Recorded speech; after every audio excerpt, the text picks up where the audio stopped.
Welcome back to my channel. I'm going to talk about everything that everybody missed when I was DYING. I was just the weak one who couldn't take walks that were too long, the one who couldn't keep up in the gym, the one who took naps in her car during her breaks, and everyone around me, including me, accepted that as my personality, when really I had severe iron deficiency anemia. So I'm going to tell you guys everything.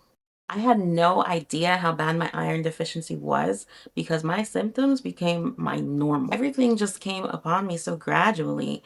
I couldn't tell that things were actually as bad as they were. I still went to work, I still functioned, I still hung out with my friends, so nobody could tell that anything was medically wrong with me, including me. So let's start with like fatigue and weakness signs, because that might have been the biggest thing that was totally overlooked by everyone around me, including me. First of all, I could sleep anywhere, anytime of day, any place, on any surface. I could fall asleep. It didn't matter how much sleep I got the night before. I would wake up tired and could take a nap by noon. During my breaks, I'd literally take naps in my car. And that was just something me and my friends laughed about. It's not good. It's not healthy. It's not the way things are supposed to be. Movies were impossible. My friends and I, we would say how it would be a waste of time or a waste of money taking me to a movie because I was certain to fall asleep. And I was certain to fall asleep. It was a mathematical certainty. I was going to fall asleep in a movie. I couldn't stay awake in a movie. It didn't matter if it was in the theater or at home, especially if a movie was more than like an hour and a half long.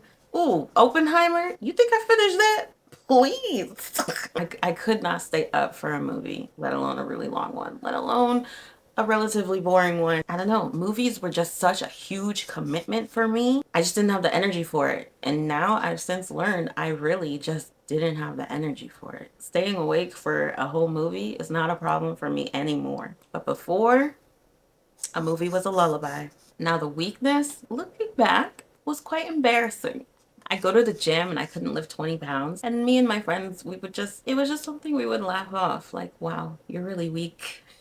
Little did I know, I was really weak, but not like a muscle thing. It was an entire body thing. It was like my body's like, we're not gonna waste time sustaining muscle when we're trying to sustain organs over here. It's really amazing how smart the body is to be like, we're gonna dedicate resources to this because this is actually what we need. You can lift weights any day. We need to keep your heart beating. And you know how some people struggle to open a pickle jar? Yeah, that's me, but with a water bottle. A plastic water bottle. I'm talking about a water bottle. Opening a water bottle would be something that every now and then I would need to ask someone to help me with. Like, hello? But the thing is, like, I wouldn't always need help to open a water bottle. It would just be sometimes I'd be like, well, I'm just weak, man. I'm just weak. Everybody knows I'm weak. Every now and then I just need a little help opening a water bottle. It's not a big deal. Yes, girl, it was a big deal. Another thing is cold weather. Cold weather was a demon. It was disrespectful. It was painful to be in cold weather. Just my hands being in the atmosphere was painful. Another thing is dizziness. I would get dizzy pretty regularly. For example, if I was like squatting on the ground and got up too fast, dizzy. I need a moment to catch myself. The scarier thing is I would get dizzy a lot when I would drive at night. And it wasn't like constantly dizzy while I'm driving. It would just be these moments of like, ugh, what is going on? And it only happened at night. I still am not totally sure what that's about. And this one's gonna sound super crazy. Anytime I sneezed, I would see stars. Yeah, like the cartoons. I would see stars every time without fail that I sneezed. That's the crazy thing about deficiencies that develop slowly. You adapt to them. Your symptoms stop feeling like symptoms and they start feeling like character traits. Next, we'll move on to food. First things first, ice. I know someone out there is watching this video eating ice right now. Ice was my personality, guys. I chewed ice every single day for years, sometimes cups of ice. Since I was a freaking teenager, I've been eating ice. I thought I just liked the texture or the feeling. I would say it settles my stomach, or, you know, it's just a nice satisfying crunch. No, it was none of those things. It was just anemia, because once I got my iron levels up, that craving has completely vanish. So if you're out here drooling at the thought of eating some ice, please Get your iron checked. Then there was spice. When I tell you black pepper was too spicy for me, I'm not exaggerating. My friend would always joke about me like, oh, she keeps black pepper in the exotic spices. We go out to a restaurant, they'd be like,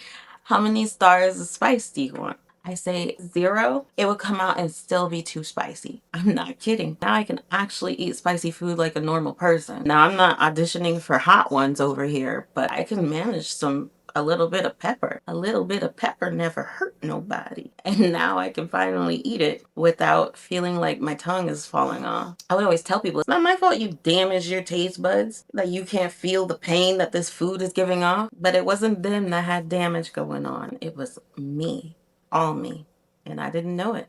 None of us knew it. Another huge sign was cravings I'd have on my period. Whenever my period came around, I would crave beef, steak, red meat. Especially during my vegan vegetarian years, without fail, I needed a burger every time my period started coming around. My body was clearly sending me signs that I just didn't know how to read. And then of course there were mental signs. My memory was something terrible, something awful. I would forget what I was saying while I was saying it. I'd lose my train of thought mid-sentence, walk into rooms and immediately forget why I was there. My brain it just had a lag. And then getting blood drawn. Just the sight of blood made me weak, whether it was from me or other people. And getting my blood drawn was terrifying. Looking back, my body probably knew like, hey, we're running really low. You can't afford this right now. I know there are people watching this who think they're just low energy. They're just weak. They're just a little bad at functioning. They just like to eat ice. They're just tired all the time. They're a little dramatic. That's what I thought too. And I didn't realize I was sick because I didn't know what healthy was supposed to feel like. If this video sounds like you,